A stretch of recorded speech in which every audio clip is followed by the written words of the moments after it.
All right, hello everybody. Gonna go ahead and bring you guys a first impressions look at the Dungeon Vendor. I did stream this game for about a half an hour over on my Twitch page, but I want to go ahead and make a quick video here for my YouTube page talking about this new game that just came out today.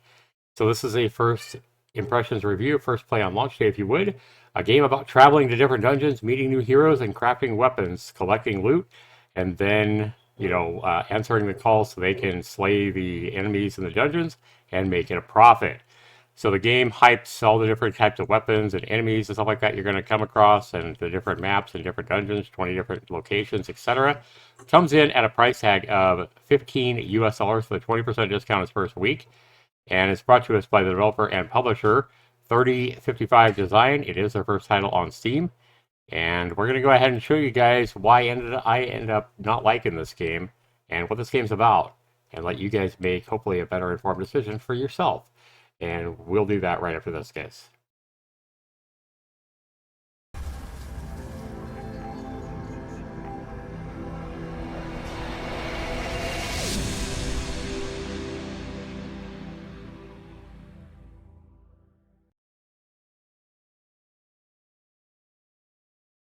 All right, welcome back, everybody. So when we launch the game, the Dungeon Defenders, this is what we get.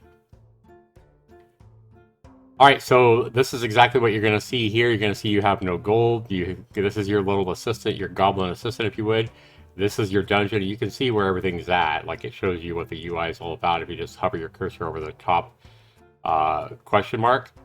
Your chance of success. This is the happiness your customer is with your weapon that you're making him. This is your inventory. So you have your head metals, and then you have, well, I don't have anything else here. So that's pretty much it. And then you have everything else. So what we're going to do is we're going to go ahead and read this. This place gives me an evil feeling. Perhaps venture was a mistake. Also, I hate the sand. Goblin says, keep it together. We could make a lot of good gold here. That said, the sand is really irritating. I agree. It's in my boots. Promise me that we'll leave it if it becomes too dangerous. So your first guy comes up here, and this is Azazel the Cunning. So there's like, I don't know, 100 different characters or 70 different characters you're going to meet in the game, something like that. And he's going to come up and tell you what he's after, why he's trying to get a weapon. And it's just kind of randomized, reasons for why they're going to a dungeon. And he tells you how much gold he has to spend. So once you know how much gold he has to spend, you come over here and you pick a wrap material. So it doesn't tell you anywhere here how to get the weapon crafting going. But the easiest way is to just pick a wrap material. And then once you do that, you want to go ahead and select a head material. And then once that happens, you're going to get this highlight. And then you can click on this if you want to click like a certain type of weapon. But they're all worth like 2 gold. So here it just this feels meaningless, even though you can craft certain types of weapon or whatever. At least at this point, it just feels really meaningless and forced. I don't know. And anyway, it tells you your success chance. It tells you if he pays the 2 gold for this weapon, he's going to be really happy. If you try to increase the price, he's still going to be really happy. So you can't charge him more than what he's willing to spend. So why not charge him the 3 gold to make him happy? Here's where the game mechanics lack, if you would, in my opinion. You hit craft, and another screen pops up. And this is like a matchmaking system. So you simply come over here and you try to match up the things, but you only have so many chances. You got to really remember where these things are at. And if you have bad luck, you're going to fail. So right now we have, once we see the anvil going, we're going to click this when it, you try to click it when you get to the top. So you get the maximum. Oops. So here I accidentally click it too quick, too early. So I still have a 100% chance of success. And then here I can go ahead and try to, you can also change the color, but again, that feels meaningless, just like a force that you'll see the different color of the handle down here. Just kind of meaningless. So we still have 2 impurities remaining, so we can try to get rid of those with more matchmaking here. Okay. And we have 1 more attempt. Okay, so we're out of turns. So that's fine. We still have a 100% chance of success. So then we can type in a name. We can type in whatever we want to call this weapon. Again, meaningless, I feel like. So I just click random and then sell. Once we do that, the guy that came up to you, the character that came up to you wanting that weapon, you'll see him do his fight in a dungeon, we see our little guy in the back, and it'll tell you that he won against a level 1 mummy. And then they always give you like random stuff from winning. So they'll give you like some gold, the 3 gold they promised you, and then they'll give you some bonus stuff as well, like some materials to help you craft your next weapon. So that's really all it is, and then you return to the vendor. And then you'll always get this guy that comes up and offers you materials at a cost, which we don't even have enough money to buy any of that stuff. You can spend 5 gold and get him to come up with 400 choices, so I guess that's a good thing. But early on, I just end my day and save my gold. And then you see this every day at the end of your day. So you hit end day. And then it's like rinse and repeat. So now we're still in the same dungeon up here. And we get another guy coming up, and he's just telling you he's just telling you he wants a weapon. He doesn't tell you what kind of weapon he wants to get or anything like that. He just tells you he has 5 gold to spend. So again, we're going to start with a wrap. We're going to click the cow that we just got.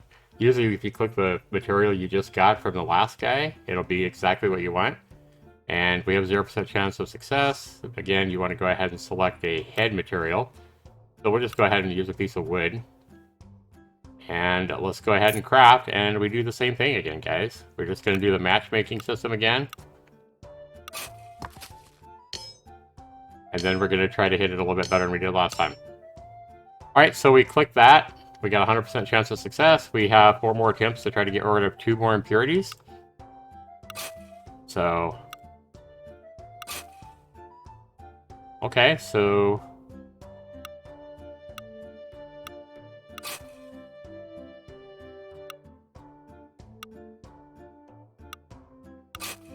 okay.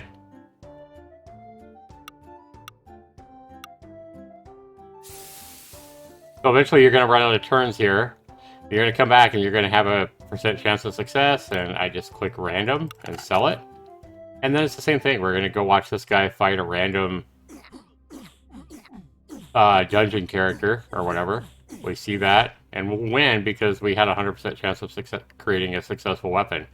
So if you ever don't do the matchmaking right or whatever, you're going to have like a 0% chance of success. Your guy's going to go out with like a broken weapon, I guess, and he's probably going to die. And once you kill 3, I think once you kill 3 warriors or whatever, your game's going to be over. So here he's giving us a 3 gold, more iron, and a lizard wrap. We return to the vendor. We're going to have the same merchant come up and try to sell us some garbage. And this happens every single day. So it's basically doing this over and over and over again, guys. It's rinse and repeat. So that's what this game is, and I'm sure it's going to get deeper. You're going to get better, materials, and eventually get some quests and stuff like that. But this guy has 8 gold to spend. He doesn't really tell you what he needs, so you're just going to go ahead and, again, we're going to select a wrap. We're going to select that, and imagine that, it's 8 gold. It just happens to be 8 gold. So we're going to hit craft, and we're going to go through this process again. Hopefully, we get lucky.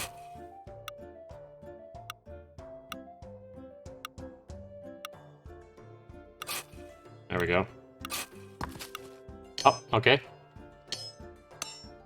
So we did better that time on hitting that, but we only have a 47% chance of success. So we still have, looks like 2 more attempts to get rid of 2 impurities.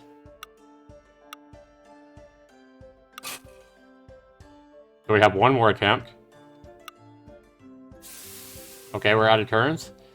So we only have a 47% chance of success. It's going to come up here and ask us to create a name. We'll hit random name, and we'll hope we succeed.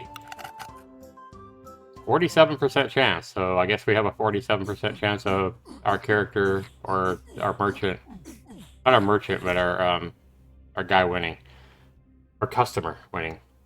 So he defeated all the dungeons of the monsters in level 3, and he gave us a horse wrap, and that looks like a pretty nice material. So cool. So at this point, guys, your game's just continuing to go on day by day. It's kind of rinse and repeat, the same thing over. Your just materials are getting better, and the amount of gold you're getting for making weapons gets more and more. But in the end, it's just the same thing every day. And guys, I went into this game with high hopes after reading the store page. It seemed like an interesting little game. It seemed like it might be a lot of fun. But I can't help but feel extremely underwhelmed with what we have here. I just feel like this game needs to go back to the drawing board. So even the map here, you don't even get a choice of like where to go. You just hit next stage, you're gonna move to the next dungeon automatically. So really not a whole lot of choices. It's just kind of doing the matchmaking system and clicking on your wrap and head materials and maybe a rune or whatever to put on your weapon if you want to make the customer happier here in the happy bar. But in the end, guys, I'm not that impressed with this game. And what I wanted to go ahead and show you guys is that the Dungeon Vendor here, the game I just bought at $15, isn't that much fun. It just doesn't offer enough gameplay. And guys, if we go back to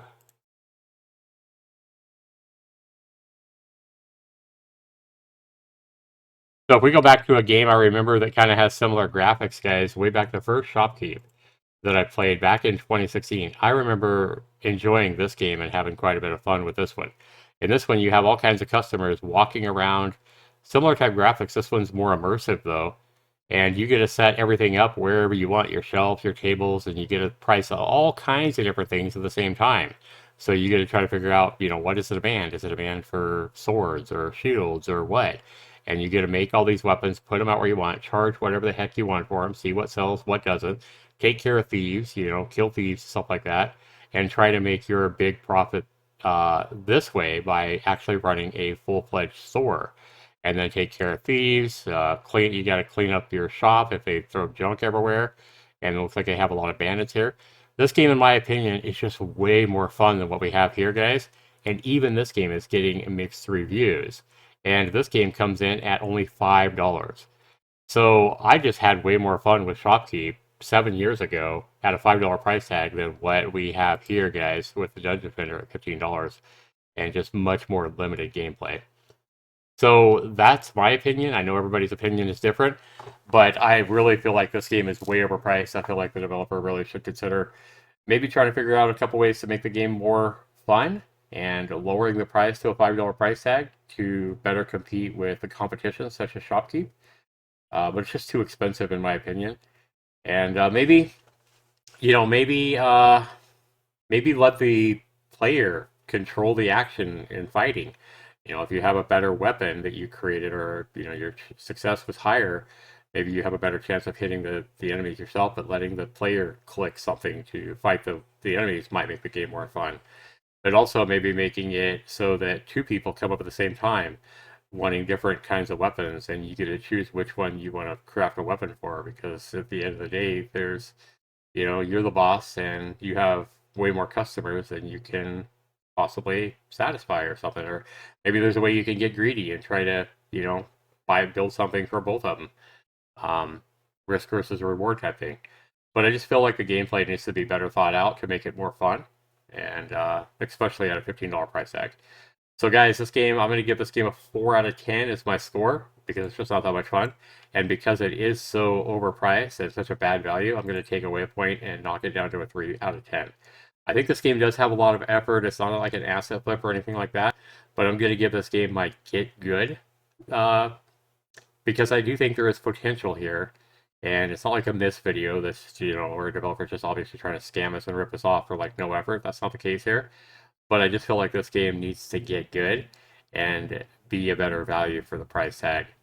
And I'm not trying to knock this developer down. I know it's your first title on Steam, so I highly encourage you to try to make your game more fun and take this negative review. Don't take it so much to heart, but try to take my negative review to make your game better, so that you learn how to make a more compelling game, a better game, and a game that's more fun for the people that spend, $10 or $15 or however much you end up asking for it.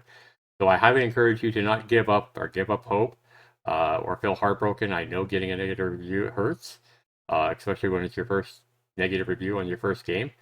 But use my negative review to make your game better, and I believe you can because there's a lot of potential here.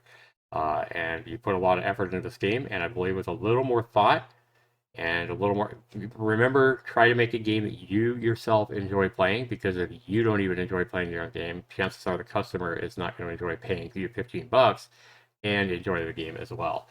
So try to make a game that you really love playing yourself, and then maybe you'll have a game that other people will enjoy playing and think is worthy of the price tag. So hopefully that helps you. Hopefully that helps you in your journey or your passion as an indie developer. And I hope that this review can help you make your game better and make you a better indie developer in the long run. So my heart goes out to you, to the developer of this game. I think you got something here. It just needs a little bit more. And in my opinion, I would probably cut the price down so that you can get other people's opinions. More people will play your game. More people will give you feedback and help you make your game all that it can be. But at the price tag right now, I just don't feel like a whole lot of people are going to be buying this. So hopefully that helps you, man. Thanks so much for watching. Hopefully that helps you guys, my viewers, make a decision on this game as well. Be sure to comment down below and let me know what you think. This has been Sax99. Have a good day, everybody. Peace.